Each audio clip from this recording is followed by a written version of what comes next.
Imagine a person so wrapped up in the reflection of themselves that the world becomes nothing more than a mirror for their own needs, desires, and insecurities. We often hear about change, about growth, about redemption, and yet there exists a moment, a point in the unfolding of a life, where the possibility of true change slips quietly, irreversibly, through one's fingers. This is not about judgment, nor is it about condemnation. It is a recognition of reality, that the patterns we develop in our earliest years, the wounds we carry silently, can sometimes calcify into a fortress from which escape becomes merely impossible. We are here to look deeply, not to vilify, but to understand, to see how the choices of one's soul, entwined with trauma, with fear, with the need for control, can reach a threshold where genuine transformation is no longer within reach. And yet, in acknowledging this, we also uncover a profound truth: awareness is power. To witness this, to name it, to understand its mechanisms, is to reclaim our own lives, to safeguard our hearts, and to create space for healing where it is still possible. Tonight, we will explore that delicate, painful line, the point where a narcissist cannot change, and in doing so, we will learn not just about them, but about ourselves. Human behavior is rarely simple, and the patterns we see in narcissistic individuals are often the outward manifestation of deeply rooted emotional experiences that reach back into the earliest moments of life. To understand why someone becomes a narcissist, it is essential to suspend judgment for a moment and look beneath the surface, into the unseen layers of childhood and formative relationships that shape our sense of self. The heart of narcissism is not cruelty, although it may express itself as such, but rather a profound response to wounds, neglect, or trauma that the individual has carried for decades. These wounds often begin with a lack of attunement in early attachment experiences, when a child's emotional needs for safety, validation, and recognition are unmet or inconsistently met. When the child's inner world is ignored or dismissed, the developing psyche learns to protect itself by constructing defenses, some of which take the form of inflated self-importance, exaggerated self-reliance, or a relentless pursuit of admiration. These strategies, while appearing confident or even charming on the surface, are not authentic expressions of self. They are survival mechanisms crafted in response to emotional scarcity. As a child learns to navigate a world where love and attention are conditional or absent, the developing mind begins to internalize a narrative that who they truly are is not enough. In response, the psyche erects walls, masking vulnerability and creating a persona that commands recognition and control. This persona, which many recognize as narcissism, functions to prevent further emotional injury, but it also begins to shape all subsequent interactions with others. The world is no longer experienced simply as a place of connection, but as a terrain in which one must assert control or maintain a protective image in order to feel safe. This foundational experience is critical because it explains why, for many narcissists, behaviors that appear self-centered or manipulative are in fact tied to survival instincts forged during a period when they had no power to influence their circumstances. Their apparent detachment, arrogance, or entitlement is less a moral failing than an adaptation to the environment they were forced to navigate as children. It is also important to recognize that narcissism exists on a spectrum and manifests in multiple ways. Some individuals develop grandiose traits, seeking admiration, attention, and validation from others to shore up a fragile sense of self. Others develop what is sometimes called vulnerable narcissism, where insecurity and hypersensitivity dominate, and the individual reacts to perceived criticism or rejection with shame, withdrawal, or defensiveness. Both forms share the same root: an early life in which the child's emotional experiences were disregarded, misunderstood, or invalidated. Understanding these roots allows us to move away from simplistic labels and to see the human complexity beneath the behaviors we may find frustrating or hurtful. The emotional roots of narcissism are not confined to overt trauma. Subtle patterns of neglect, such as emotional unavailability of caregivers, inconsistent affection, or overemphasis on achievement over empathy, can leave deep imprints. A child who is constantly praised for accomplishments, but never for simply being, may grow up equating worth with performance rather than inherent value. A child who learns that their feelings are inconvenient or burdensome may come to believe that vulnerability is dangerous and must be hidden. These formative experiences accumulate over time, shaping the neurological pathways, emotional responses, and relational patterns that will govern the individual's adult life. When these patterns are deeply embedded, they become automatic and resistant to change, not because the individual is unwilling, but because the brain has wired itself to respond in ways that were once protective, and the mind has built an identity around these adaptations. It is also crucial to consider the social and cultural context in which narcissism develops. Societies that emphasize competition, achievement, status, and appearance over connection, empathy, and emotional literacy create environments that reinforce the behaviors of those who have learned to survive through self-promotion or self-protection. A child who is already prone to seeking validation externally finds a world that rewards the very strategies that were born of insecurity, further entrenching the patterns. This interplay between early emotional experiences and societal reinforcement makes narcissistic tendencies both resilient and adaptive, even if maladaptive in intimate relationships. Moreover, the complexity of narcissism is compounded by the individual's limited awareness of their own inner landscape. Many narcissists experience emotions deeply, but they have learned to distrust or ignore their own feelings, believing that they are dangerous, irrelevant, or shameful. As a result, they develop a sophisticated set of behaviors to manage both external expectations and internal turmoil. The charming, confident, or authoritative persona is often a veneer that conceals confusion, anxiety, or pain. Understanding this helps to contextualize the behaviors that may otherwise be interpreted solely as self-interest or manipulation. They are, in many ways, attempts at self-preservation in a world where the self was once threatened, unseen, or invalidated. It is tempting to think of narcissism as a choice, a set of conscious actions taken to dominate or control. While elements of choice do exist in adult behavior, they are superimposed on a foundation built in early life that has already conditioned emotional responses, perception of self, and patterns of relating to others. The individual may believe they are acting freely, but in truth they are operating within constraints created by years of adaptation to unmet needs and unhealed wounds. Recognizing this human complexity fosters not only empathy for the narcissist, but also a deeper understanding of how resilience, empathy, and awareness might be cultivated in ourselves and others. Finally, it is essential to appreciate the paradox at the heart of narcissism. The very traits that make the individual difficult to reach emotionally, the self-focus, defensiveness, or need for control, also emerge from a profound vulnerability and unmet emotional need. This paradox underscores the challenge of engagement, healing, or change, and it calls for a nuanced perspective. One cannot hope to address the behaviors of a narcissist without first acknowledging the emotional roots that give rise to them, for these roots explain why the patterns are so persistent, why they resist intervention, and why empathy, when combined with clear boundaries, becomes the most effective approach to navigating relationships with such individuals. It is this intricate interplay of trauma, adaptation, and social reinforcement that frames the human complexity at the center of narcissism, revealing that behind what appears to be arrogance or self-in lies a story of survival, protection, and the profound human need to be seen, validated, and safe. There comes a point in the development of a narcissistic personality where behaviors, once perhaps flexible or responsive to guidance, solidify into patterns that are increasingly resistant to change. This is the subtle danger of irreversibility, a stage in which the strategies that once protected the self now imprison it, creating a rigidity in thinking, emotion, and relationship that is extraordinarily difficult to alter.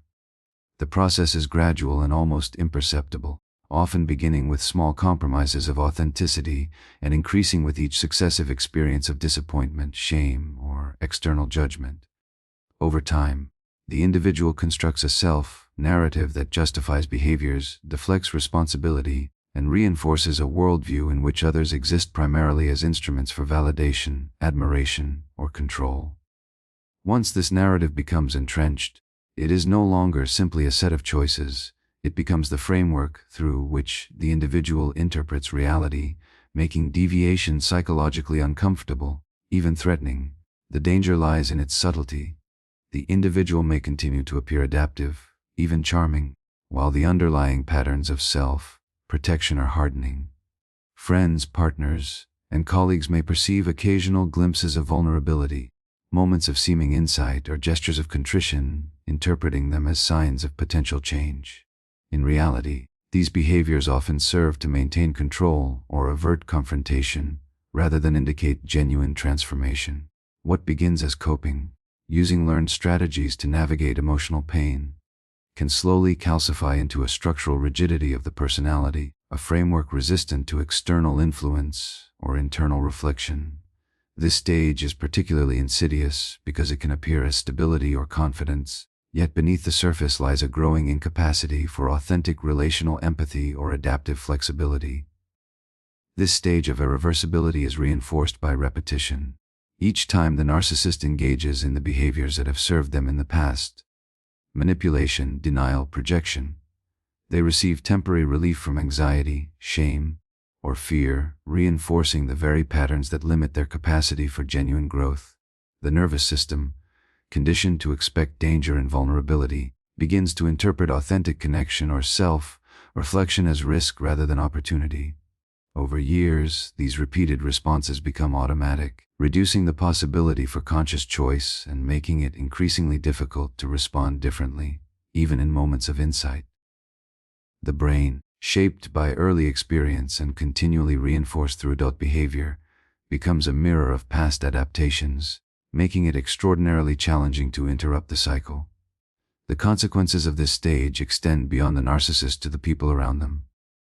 Family, friends, and romantic partners are often caught in a cycle of hope and disappointment, seeing glimpses of potential change only to be met repeatedly with patterns that cannot sustain relational intimacy. Attempts to reason, appeal to conscience, or model empathy may meet resistance or trigger defensive aggression, not because the narcissist is inherently malicious, but because the patterns have reached a threshold where deviation threatens the fragile sense of self that has been constructed over decades. The danger is not only emotional harm to others, but also the potential for self-deception, in which both the narcissist and those around them overestimate the likelihood of change, leading to repeated cycles of conflict, disappointment, and emotional fatigue. Understanding this subtle danger requires recognizing the difference between momentary compliance and deep transformation. A narcissist may learn social skills, adopt strategies to appear more empathetic, or temporarily suppress destructive impulses, yet these are often superficial adaptations, not the profound rewiring of internal emotional landscapes necessary for lasting change. True transformation requires both recognition of the patterns and the willingness to confront underlying pain, a process that demands courage, vulnerability, and the breaking of long-standing defenses. For many narcissists, the very traits that allowed them to survive early trauma, defensiveness, self-focus, and emotional avoidance, become obstacles preventing access to the emotional depth needed for genuine growth. Equally important is the role of time in this process. As decades pass, the patterns of thought and behavior become increasingly habitual and neurologically reinforced. The emotional strategies that once served as protection now operate as barriers to insight, reflection, and change. By the time the narcissist has reached this point, attempts at intervention, therapy, or confrontation often meet with limited success, not necessarily due to a lack of effort, but because the structural foundations of the personality are rigid, defended, and resistant to alteration. This does not absolve responsibility, nor does it deny the potential for rare cases of change, but it highlights the danger inherent in waiting too long to recognize patterns, set boundaries, or protect oneself from harm. This stage of irreversibility is not always obvious to the narcissists themselves, as they may continue to rationalize behaviors, reinterpret feedback, or externalize blame. Their internal world may be filled with fear, shame, or inadequacy, yet these feelings are tightly controlled and deflected outward, rather than examined and integrated. The subtle danger, then, is that by the time both the narcissist and those around them recognize the limitations, the window for meaningful transformation may have narrowed considerably, leaving entrenched patterns, damaged relationships, and profound emotional consequences. When a narcissist reaches the point where change is no longer possible, the consequences extend far beyond the individual. Their patterns of behavior, honed over years or even decades, create ripples that affect everyone around them: partners, children, friends, colleagues, and communities. The impact is often subtle at first, disguised as charm, confidence, or apparent competence, yet over time, the effects accumulate, eroding trust, emotional security, and the capacity for healthy connection. Relationships with narcissists frequently become a cycle of hope and disappointment, where moments of warmth or attention are unpredictable and contingent upon the narcissist's mood or needs, leaving those close to them perpetually off balance, anxious, and questioning their own worth. The emotional labor required to navigate this dynamic is immense, as loved ones must continually adapt to shifting demands, reinterpret behaviors, and manage the fallout from conflicts that are rarely resolved in an authentic or equitable way. Children of narcissists often bear the heaviest burden, as the parent's need for control or admiration can overshadow the child's need for validation, guidance, and safety. A child may grow up learning to suppress emotions, doubt their perceptions, or prioritize the narcissist's feelings over their own. They may internalize the implicit message that love is conditional, that self-worth is tied to performance, or that expressing vulnerability is dangerous. This creates long-lasting patterns that affect their adult relationships, self-esteem, and emotional regulation. Friends and partners, meanwhile, may experience repeated cycles of idealization and devaluation, where the narcissist alternates between charm and criticism, generosity and cruelty, connection and withdrawal. These dynamics foster confusion, self-doubt, and chronic stress, as the victim attempts to decode behavior that is inherently self-serving and inconsistent. The impact on others is not merely emotional, it can be psychological and even physiological. Constant exposure to manipulation, gaslighting, or emotional unavailability creates a state of hypervigilance, anxiety, and chronic tension in those who interact regularly with the narcissist. The brain begins to anticipate conflict, misinterpret cues, and attempt to predict the narcissist's next move, a process that consumes mental energy and diminishes the ability to engage fully in other relationships or life pursuits. Over time, these repeated stress responses can manifest as physical symptoms, ranging from headaches and gastrointestinal issues to sleep disturbances and immune system suppression. The reach of the narcissist behavior, therefore, extends well beyond overt interactions, permeating the inner experience of those around them and shaping their emotional and physical well-being in ways that are often invisible to outsiders. At the community level, the effects can be equally pervasive. Narcissists in positions of authority, whether in workplaces, social groups, or family structures, often manipulate environments to secure admiration, reinforce hierarchies, and maintain control. This can create cultures of fear, competition, or dependency, where authentic communication is stifled, dissent is discouraged, and collaboration suffers. People learn to self-censor, minimize mistakes, and constantly anticipate the narcissist's reactions, fostering environments that prioritize survival over growth or creativity. The cumulative effect of these dynamics demonstrates how deeply narcissistic patterns, once entrenched, shape not only intimate relationships but social and organizational ecosystems, influencing behavior, morale, and collective emotional health. It is also critical to recognize that the impact on others is often compounded by the narcissist's lack of insight or accountability. They rarely acknowledge the harm they have caused or recognize the emotional consequences of their actions, instead externalizing blame, rationalizing behavior, or projecting responsibility onto others. This reinforces a sense of injustice and frustration among those affected, who may oscillate between attempts at understanding, setting boundaries, or disengaging entirely. Loved ones often face the painful paradox of wanting to preserve connection while protecting themselves from harm, and this tension can lead to feelings of guilt, confusion, and prolonged emotional strain. The insidious nature of these impacts lies in their cumulative effect.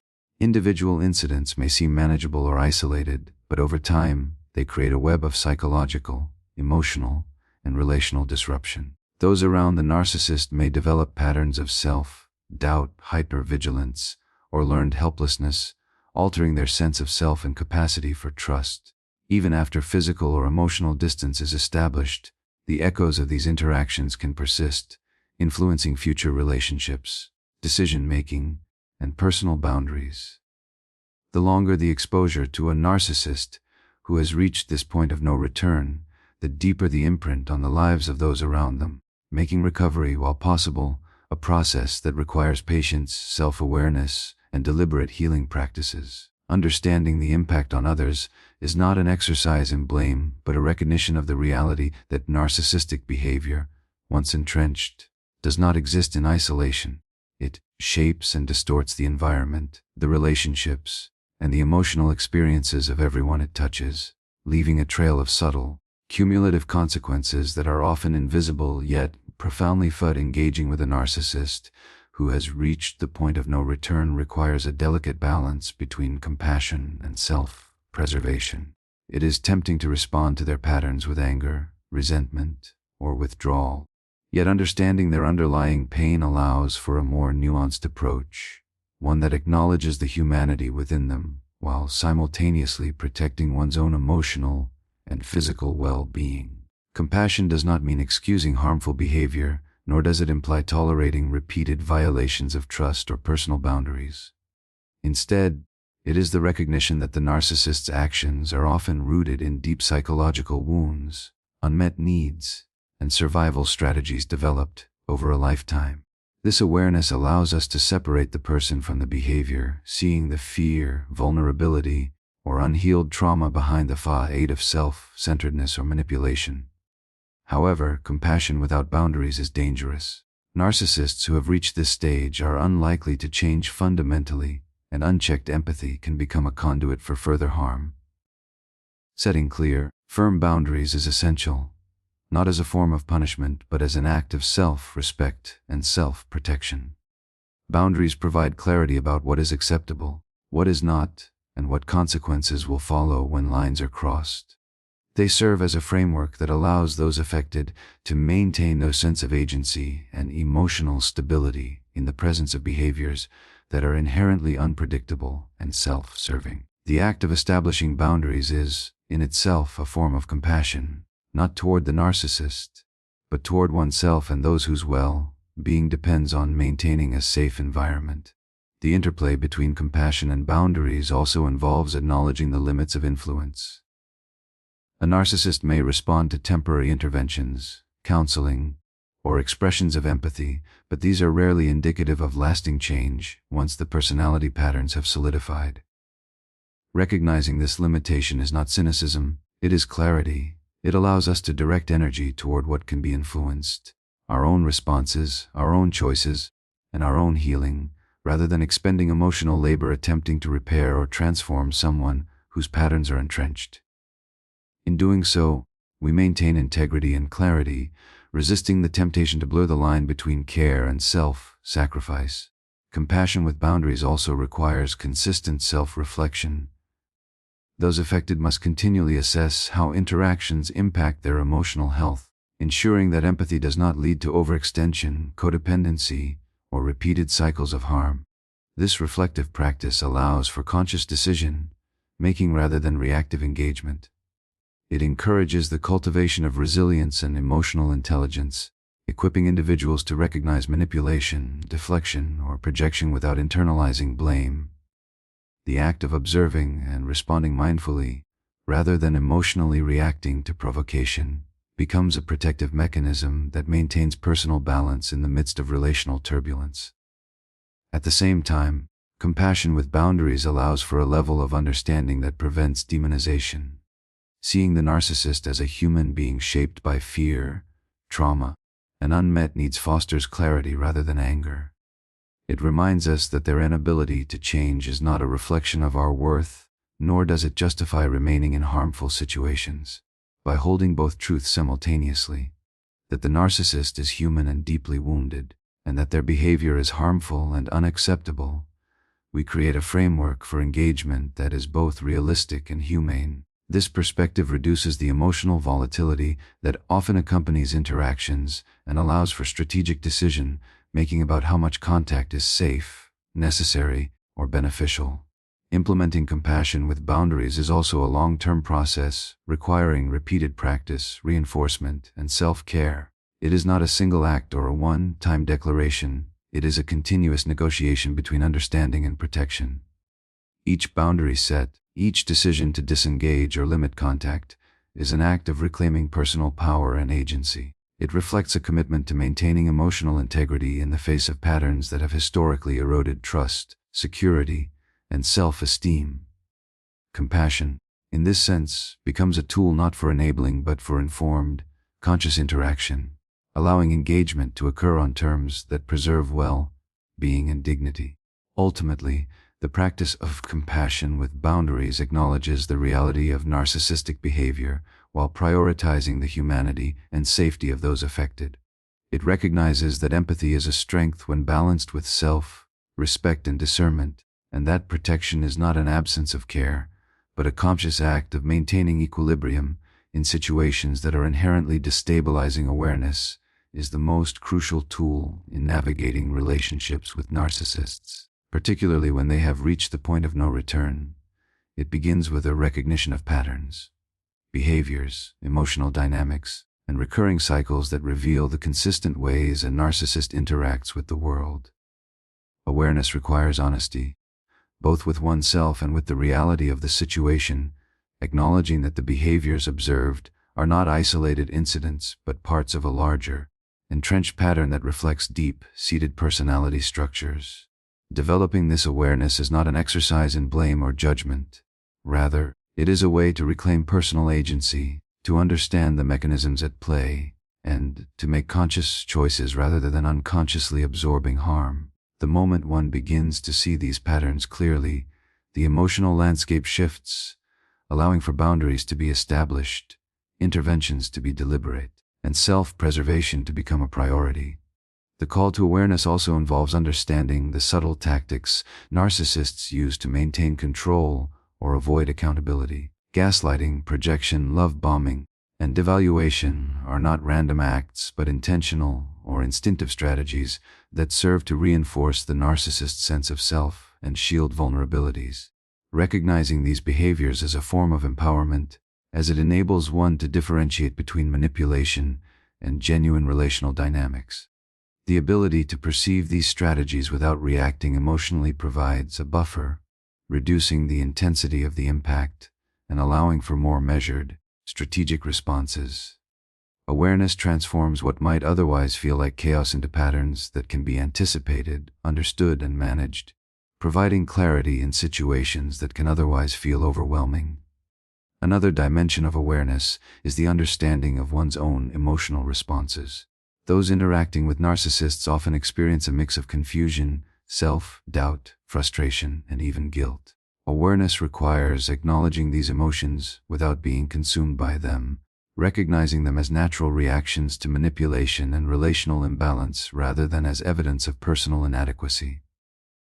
By observing internal responses objectively, one can make decisions that are informed rather than reactive, fostering resilience and reducing the likelihood of being drawn into repeated cycles of conflict, hope, and disappointment.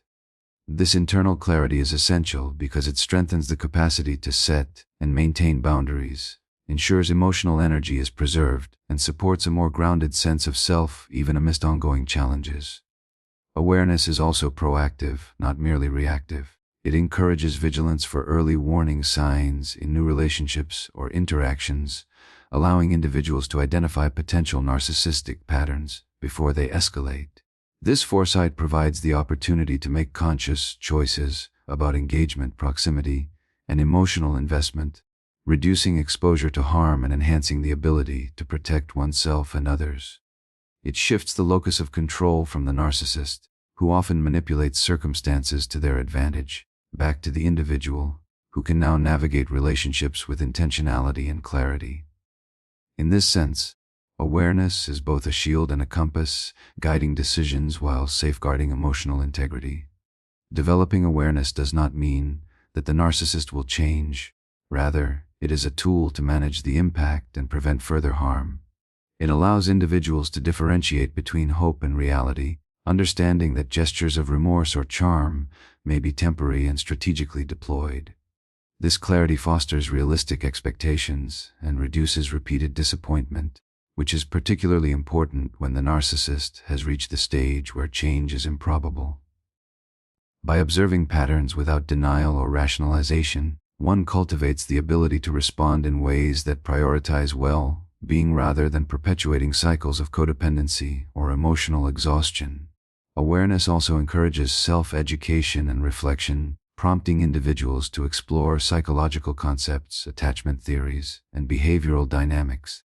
This knowledge empowers them to contextualize experiences, recognize externalization, and interpret interactions with a broader understanding of human behavior. It fosters insight not only into the narcissist patterns, but also into one's own vulnerabilities, triggers, and needs, creating a foundation for healthier relational choices in the future. It transforms what could otherwise feel like helplessness into informed agency, giving individuals the tools to navigate complexity with confidence and composure. Ultimately, the call to awareness is a call to reclaim autonomy. It is a recognition that while the narcissist's behavior may be unchangeable, one's responses, boundaries, and emotional engagement are within personal control. Awareness is the bridge between understanding and action, the moment when observation becomes strategy and insight becomes protection. By cultivating this awareness, individuals create the possibility for emotional resilience, relational clarity, and self-preservation in circumstances that are otherwise destabilizing, while simultaneously fostering the capacity to respond to the world with discernment, courage, and informed empathy.